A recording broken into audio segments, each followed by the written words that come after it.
مثلاً جب انسان گناہ میں گر گیا تو خدا نے فوراً الہام کی روشنی عطا کی، یعنی پہلے دن میں روشنی ہو جا، اور روشنی کو تاریکی سے جدا کیا۔ اور خدا کے فرزندوں میں فرق ہے، کاہن کی اولاد میں اور سیت کی اولاد میں۔ جب ہم دوسرے دن کو دیکھتے ہیں تو مثال کے طور پر پانیوں کو جدا کیا گیا۔ یہ ہمیں طوفان نوح کے بارے میں بتاتا ہے، جس نے ایک گروہ کو دوسرے گروہ سے آزاد کیا، صحیح، اور پھر تیسرے دن خشکی نظر آئی۔ یہ چیزیں ہمیں زمینی لوگوں کے تعلق سے بتاتی ہیں۔ پھر خدا نے ابراہم کو بلایا، صحیح، اور جب ہم چوتھے دن پر جاتے ہیں، چاہے یہ آسمان ہے، سورج ہے یا چاند ہے، یہ ہمیں آسمانی لوگوں کے تعلق سے بتاتے ہیں، اور یہ ہے خدا کی کلیسیا۔ جب ہم پانچویں دن پر جاتے ہیں تو سمندر کے جاندار نظر آتے ہیں۔ یہ تصویر ہے اس دور کی کہ مصیبت کے دور میں کیا ہوگا۔ مشکل حالات میں زندہ روحیں ابھر کر سامنے آئیں گی، اور آخر میں چھٹا دن جب آدم اور ہوا مخلوقات پر حکومت کرتے ہیں، یہ مسیح کی بادشاہت کا عکس ہے۔ ساتواں دن جس میں دن ہے نہ رات ہے، اس دن خدا نے خدا آرام کرتا کیا۔ ہے۔ سات کا دن ہمیں خدا کے ابدی دن کے تعلق سے بتاتا ہے۔ یعنی ہم سمجھ سکتے ہیں کہ 6 دن اور پیدائش اس کا پہلا باب، اور پھر دوسرے باب کے پہلے حصے کی ہفت جزوی تخلیق ہمیں خدا کی 7 تقسیموں کے بارے میں واضح بتاتی ہے۔ 7 تقسیمیں یہ تقسیمیں زمین سے متعلق ہیں۔ زمین یہ سے وسیع تر حلقہ ہے جس کے وسیع تعلق تر سے آپ نے حلقہ، بتایا، اور پھر یہ حلقے تنگ ہو ہلکے جاتے تنگ ہیں۔ ہو جاتے ہیں۔ صحیح، احبار 23 میں ہم خدا کے لوگوں تک پہنچتے ہیں۔ ٹھیک ہے، یہ زمین تنگ حلقہ تنگ ہے، کیا نہیں یہ درست ہے؟ خدا جی، کے لوگ، پھر چاہے وہ ماضی کے یہودی ہوں یا موجودہ دور کی کلیسیا ہو۔ صحیح، جب ہم 13ویں باب پر پہنچتے ہیں تو وہ یہودیوں کی بات نہیں کرتا بلکہ آسمان کی آسمان کی بادشاہی کی بادشاہی، کرتا صحیح، ہے۔ جب آپ 7 کلیسیوں تک پہنچتے ہیں تو وہ آسمان کی بادشاہی کی بات نہیں کرتا جو وسیع حلقہ ہے، بلکہ صرف مسیحت کے تعلق سے۔ جی ٹھیک ہے، اور پھر ان 7 میں یہ حلقے تنگ ہوتے چلے پھر جاتے ہیں۔ مزید 7 ہیں۔ اس یہ مضمون سے ہم بہت کچھ سیکھ رہے ہیں۔ یہ انسان کی بنائی باتیں نہیں ہیں جو گھڑی گئی ہیں، نہیں، لیکن موسیٰ نے یہ سب لکھا، پھر متی نے، اور پھر یوحنا نے، غیر متعلقہ لوگوں نے نہیں۔ ہم پہلے ہی متی کی انجیل کا مطالعہ کر چکے ہیں، جی اور ہم چاہیں گے کہ ناظرین متی 13ویں باب میں موجود 7 تماثیل کا بالکل دوبارہ جائزہ لیں۔ یقیناً آپ کو ان حوالہ جات میں 7 کے علاوہ بھی صحیح، بہت کچھ اور ملے گا۔ بالکل۔ ہم ایک چھوٹا سا وقفہ لیں گے اور پھر دوبارہ حاضر ہوں گے۔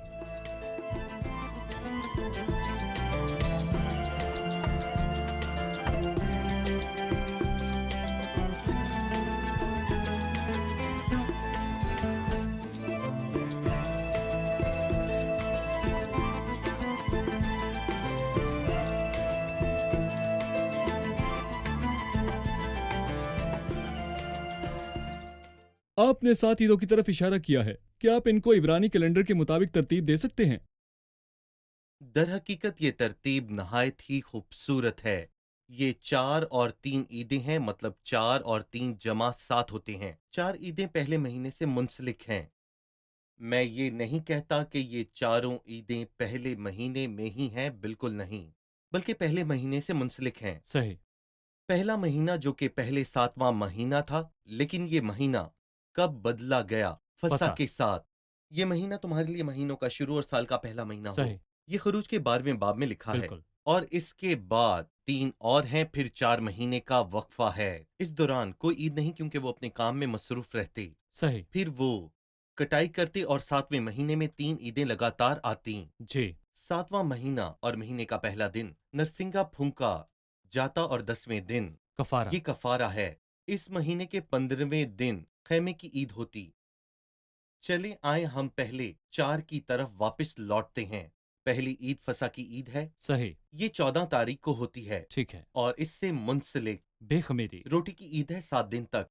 بے خمیری روٹی کی عید، غور کریں یہاں 7 دن کی عید ہے۔ ٹھیک ہے، ایک دن کی عیدیں بہت اہم واقعے کو پیش کرتی ہیں، صحیح، جبکہ دیکھا جائے تو 7 دن کی عیدیں حالت ہیں، یہ ہمیں ایک حالت یا نتیجے کے بارے میں بتاتی ہیں جو عید کا نتیجہ ہوتی ہیں۔ فسح ایک دن کا ہے، جی، اور بے خمیری جی روٹیوں کی 14، عید 7 دن کی، صحیح، کیونکہ فسح صلیب کو پیش کرتا ہے، مسیح جو ہمارے لیے قربان ہوا، لیکن بے خمیری روٹی کی عید زندگی کے تمام ادوار کو ظاہر کرتی ہے۔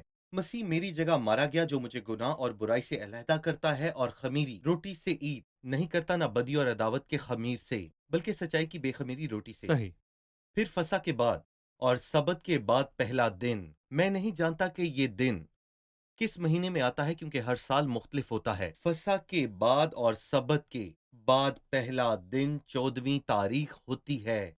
اس دن پہلے پھلوں کی عید ہوتی پہلے ہے۔ پھل، جو کہ مسیح کے جی اٹھنے کو ظاہر کرتا ہے، مردوں میں سے زندہ ہوا مسیح، جو سوئے ہیں ان میں سے پہلا اس دن پھل، سبت کے بعد اتوار ہے جو سبت کہ کے بعد ہفتے کا پہلا پہلا دن، دن ہے۔ صحیح۔ اور پھر اس کے بعد ہفتوں کی عید ہے۔ آپ 7 ہفتے گنیں اور 50واں دن پھر سبت کا دن ہوگا۔ صحیح۔ سبت کے بعد اگلا دن ہمیں پینتیکوست کے بارے میں بتاتا ہے، جس دن روح القدس نازل ہوا تاکہ کلیسیا کی تشکیل کرے۔ ٹھیک ہے، یہ 4 عیدیں ہو چکی ہیں، یعنی ہم فسح کے بارے میں جانتے ہیں، اور بے خمیری روٹیوں کی عید، پہلے پھلوں کی عید، اور جی، میں پھر نے 3 ہفتے۔ عیدوں کے تعلق سے بات کی تھی، جو کہ نرسنگوں کی عید ہے 7 کی پہلی تاریخ، اور پھر کفارے کی عید جو کہ 7ویں 7ویں مہینے کی مہینے کی 10ویں 10ویں تاریخ تاریخ۔ ہے، اور خیموں کی عید 15ویں تاریخ کو۔ جی بہت شکریہ۔ اس ترتیب کے بعد میں کچھ آیات پڑھوں گا، پھر میں آپ سے سوال پوچھوں گا۔ اور خداوند نے موسیٰ سے کہا کہ بنی اسرائیل سے کہہ کہ خداوند کی عیدیں جن کا تم کو مقدس مجموع کے لیے اعلان دینا ہوگا، میری وہ عیدیں یہ ہیں: 6 دن کام کاج کیا جائے، پر 7واں دن خاص آرام کا اور مقدس مجمع کا سبت ہے۔ اس روز کسی طرح کا کام نہ کرنا، وہ تمہاری سب سکونت گاہوں میں خداوند کا سبت ہے۔ اس سے پہلے کہ ہم 7 عیدوں کی طرف آئیں، میں سبت کے مضمون پر بات کرنا چاہوں گا۔ خداوند ان آیات میں کیا بات کہنا چاہتا ہے؟ جی بھائی یوسف۔ یقیناً یہ بات واضح ہے کہ سبت 7 عیدوں میں شامل نہیں ہے، کیونکہ وہ چوتھی آیت میں کہتا ہے کہ خداوند کی عیدیں یہ ہیں، یعنی جو پہلے کہا گیا وہ اس میں شامل نہیں۔ اس سے پہلے کہ میں جواب دوں، میں یہ کہوں گا کہ خداوند نے موسیٰ سے کہا، یہ الفاظ اس باب میں 5 مرتبہ دہرائے گئے۔ خداوند کی عیدیں یہ بھی 5 مرتبہ دہرائے گئے۔ اگر ہم 5 کے عدد کا مطلب جانتے ہیں تو ہماری حیرت کم ہو جائے گی۔ 5 کے عدد کا کیا مطلب ہے؟ 5 برابر ہے 4 جمع 1 کے، تو یہ واضح ہے۔ خدا تخلیق کے ساتھ۔ خدا عین تخلیق کے ساتھ 4 تخلیق کا عدد ہے، اور 1 کا عدد خدا ہے۔ صحیح۔ ایمینول، خدا ہمارے ساتھ ہے، اور جب خدا ہمارے ساتھ ہے، جب خدا ساتھ ہے تو عید شروع ہوتی ہے، خوشی کا آغاز ہوتا ہے۔ اس لیے 5 مرتبہ خدا نے کہا، اور 5 مرتبہ خدا کی عیدوں کا ذکر ہے۔ 5 مرتبہ خدا اور اس کے لوگوں کے تعلق سے کہا گیا ہے، صحیح۔ لیکن سبت عیدوں سے مختلف ہے۔ در حقیقت اس کی اہم وضاحت ہے، گویا سب اس منصوبے کا مقصد ہے، تو گویا خدا کا بھی ایک خدا کا منصوبہ آرام۔ ہے، اس لیے وہ سبت کو بنانا چاہتا ہے۔ اور سبت کیا ہے؟ آرام۔ خدا انسان کے ساتھ آرام کرنا چاہتا ہے، اور یہی مقصد ہے۔ اور میں یہاں پر یہ کہنا چاہوں گا کہ اس مقصد کے حصول کے لیے کچھ مراحل ہیں۔ مراحل۔ بالکل، مثال کے طور پر صدر فیصلہ کرتا ہے کہ ریلوے اسٹیشن بنانا چاہیے، یہ ایک مقصد ہے، ٹھیک ہے، لیکن ہمیں جاننے کی ضرورت ہے کہ یہ کیسے بنے گا، کہاں کھدائی ہوگی اور کہاں نہیں ہوگی، تفصیلی منصوبہ بندی ہو۔ میں سبت کو منصوبے کا مقصد تصور کرتا ہوں۔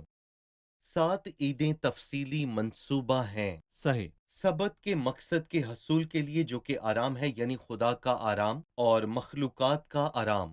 اور یہ 7 عیدیں یہاں پر 7 مختلف مراحل کو پیش کر رہی ہیں کہ خدا کس طرح اس مقصد کو حاصل کرے گا جو شروع سے اس کے ذہن میں ہے۔ صحیح۔ خدا کے آرام کا مطلب ہم کئی بار بتا چکے ہیں، اس سے مراد نہیں کہ خدا تھک جاتا ہے، اس لیے اسے آرام کی ضرورت ہے کیونکہ وہ تھکتا نہیں ہے، لیکن خدا آسودگی اور ہم آہنگی محسوس کرتا ہے، اور اس بات سے زیادہ اور کوئی بات نہیں جو خدا کی فطرت کے خلاف ہو۔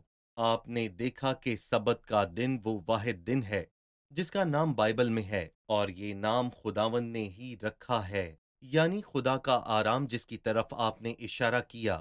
اور یہ انسانوں کے لیے بھی لازمی ہے، کیونکہ خدا اسے آرام کے لیے بلاتا ہے، اور یہ اس وقت تک نہ ہوا جب تک مسیح نہ آیا، میرے پاس آؤ میں تم کو آرام دوں گا۔ ابن آدم سبت کا مالک ہے۔ بالکل، صحیح۔ مالک ہے۔ اب میں دوسرے حصے کی جانب بڑھوں گا جو کہ 4 آیت سے 8 آیت تک ہے۔ جی، خداوند کی عیدیں جن کا اعلان تم کو مقدس مجمع کے لیے وقت معین کرنا ہوگا، سو یہ ہیں: پہلے مہینے کی 14ویں تاریخ کو شام کے وقت خداوند کی فسح ہوا کرے گی، اور اسی مہینے کی 15ویں تاریخ کو خداوند کے لیے عید فطیر ہو۔ اس میں تم 7 دن تک بے خمیری روٹی کھانا۔ پہلے دن تمہارا مقدس مجمع ہو، اس میں تم کوئی خادمانہ کام نہ کرنا، اور 7ویں دن تم خداوند کے حضور آتشین قربانی گزارنا، اور 7ویں دن پھر مقدس مجمع ہو، اور اسی روز تم کوئی خادمانہ کام نہ کرنا۔ یہ آیات ہمیں پہلی 2 عیدوں کے تعلق سے بتاتی ہیں، پہلی عید فسح اور دوسری عید فطیر۔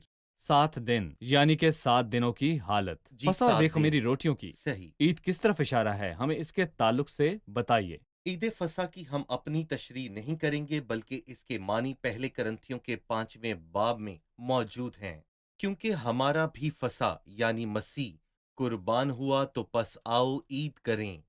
پھر فصح کی قربانی صلیبی موت کا ایک واضح عکس ہے، اور میں یہاں پر یہ کہوں گا آپ حیران ہو جائیں گے، کیونکہ جس دن مسیح قربان ہوا وہ دن فصح کا دن تھا، یعنی شریر سردار کاہن جس نے کہا کہ عید عید کے کے دن دن نہیں، اس موقع پر نہیں، ہم اس کو اس کے بعد گرفتار کریں گے۔ مسیح نے ان سے کہا کہ تم جانتے ہو 2 دن بعد عید ہے اور ابن آدم ان کے حوالے کیا جائے گا۔ کس کی بات پوری ہوگی؟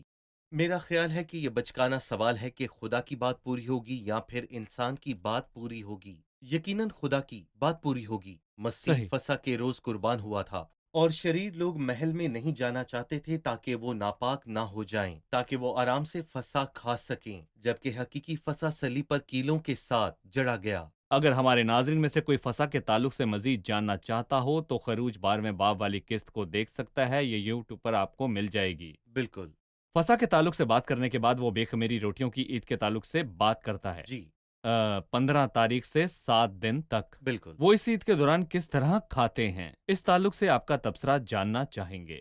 کسی نے کہا کہ برہ اور خمیر دونوں ایک گھر میں نہیں ہو سکتے۔ اگر ہم فصح کے برے کو لاتے ہیں تو ہم اسے لاتے ہیں اور کھاتے ہیں اور سیت ہوتے ہیں اور اس کے ساتھ کوئی خمیر نہ ہو۔ یہ بات خروج کے 12ویں باب میں ہے، تمہارے گھروں میں کسی قسم کا خمیر نہ ہو۔ یہ خمیر کیا ہے؟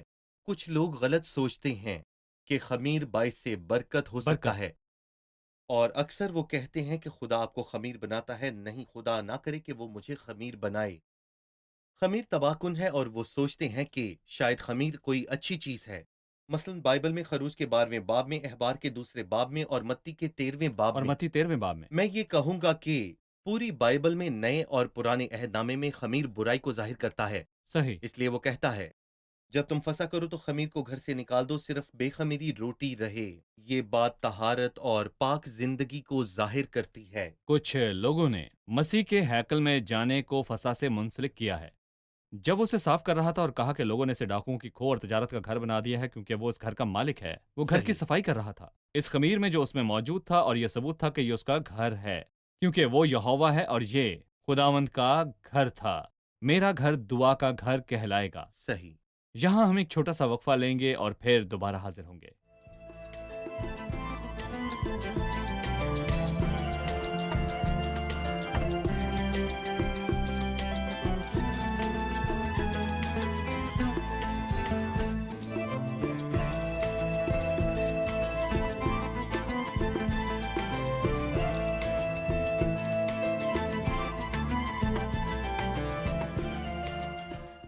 دسویں آیت میں وہ کہتا ہے، بنی اسرائیل سے کہہ کہ جب تم اس ملک میں جو میں تم کو دیتا ہوں داخل ہو جاؤ اور اس کی فصل کاٹو، تو وہ یہ بات خمیری روٹیوں کے تعلق سے کیوں نہیں کہتا؟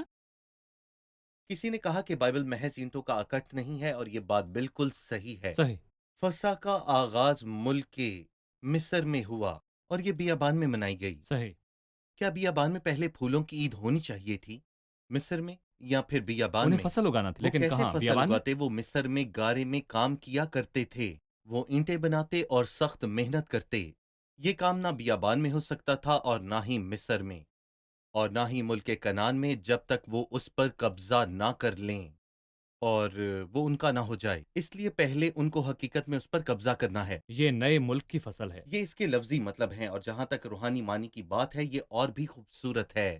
روحانی مطلب یہ ہے کہ مسیح کا مردوں میں سے پہلے جی اٹھنا ہے، جی اور مسیح کے مردوں میں سے زندہ ہونے کے باعث ہم نئے آغاز میں داخل ہوتے ہیں۔ صحیح۔ اس لیے 9ویں آیت میں گویا یہ ایک نیا آغاز ہے، اور خداوند نے موسیٰ سے کہا۔